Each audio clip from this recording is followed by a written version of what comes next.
markan aan ku bilaabo magaalada Vegas ee dalkaasi India waliba hoostimada gobolka Andhra Pradesh ayaa waxa ka dhacday sheeko cajiib ah nin ayaa soo lugeeyay 40 kiiloomitir xaaskiisa darteed magaalada Vegas meel u jirta 40 kiiloomitir ayuu ka soo lugeeyay kadib markii uu ka hadlaabay gaarigiisa wuxuu nasiib u yeelay inuu helo gaari soo caawiyo balse 40 kiiloomitir ayuu ku soo lugeeyay muddo dhan 12 saacadood وانا شيكا مركا عجيبة واني كان أسميه رجيف منان وانين مركا كيف كعادك كشقية مقالة فيغاس وحانا أوتاقيتو لكو تالا ميل 40 كيلومتر أجر تفيغاس أيود مركا شقو آذي وحاكو بيقنيد حاسكيسا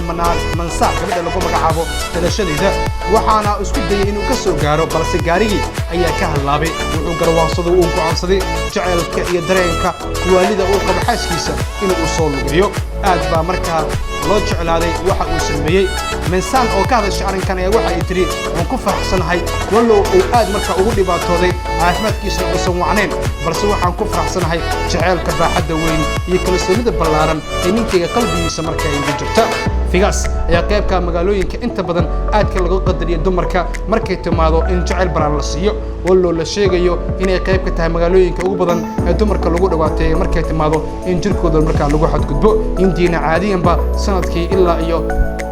300-400 kun gabdho waa lagu kubsadaa balse sheekadani waxay tahay ninka lagu magacaabo Rajiv Manali inuu sameeyay sheeko cajiiba waa nin markaa Telugu ay ku nool magaalada Vegas ee gobolka Andhra Pradesh waata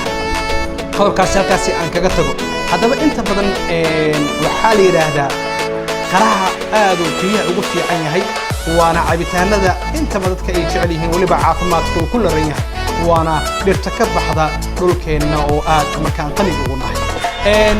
qaraha waxa la yiri waa energy aan la ogeyn dadka kubadda cagta ciyaarada dadka jiimka markaa sameeya dadka markaa xasaska badan leh iyo sheekooyin badan oo energy ayuu ugu wanaagsan yahay qaraha inta aad isticmaashay qaraha ayuu energy la ekaan doona hadii aad daabto cunista qaraha iyo cabista qaraha ayaa daraasad markaa laga sameeyay magaalada markaa Ohio dalkaasi Mareykanka waxaana la soo saaray in qaraha uu yahay mid cajiib ah qaraha cuna ayaa la sheegay in energy-goodu yahay mid markaa aad u sareeyo dadka qaraha cuna ayaa la sheegay in energy-goodu yahay mid aad u sareeyo blood pressure-kooda inta badan uu san hoos u dhicin waxaana la sheegay in qaraha uu wanaagsan yahay dhiig karka ama blood pressure-ka waliba energy badan uu leeyahay dadka waayeelada idaadana markaa aad ugu wanaagsan yahay dhalinyarada markaa ay haatan barnaamijkeena bandhig kala daawanayso isagoo Facebook-ga laga daawanaya iyo kuwa Channel Raja TV waxaan leenahay qaraha si wacan u isticmaala dad ayaa laga sameeyay 80% inuu yahay energy ballaaran ee anfacaya dhalinyarada markaa haatan caalam ku nool huwa aad ka jiif u qaaday kuwa ciyaaraha kubadda cagta ciyaara waliba garoomada inta badan ka soo dhaxdo waana markaa daraasad aad u ballaaran ee Mareykanka markaa ka imaanaysa in qaraha uu yahay shay markaa energy u sareeyo waliba saableeda uu wanaagsan yahay sida caloosha iyo mindhicirada iyo kaliyaha iyo markaa aad u safeeyo qarahana aad ee markaa haatan dunida ugu sii baayisa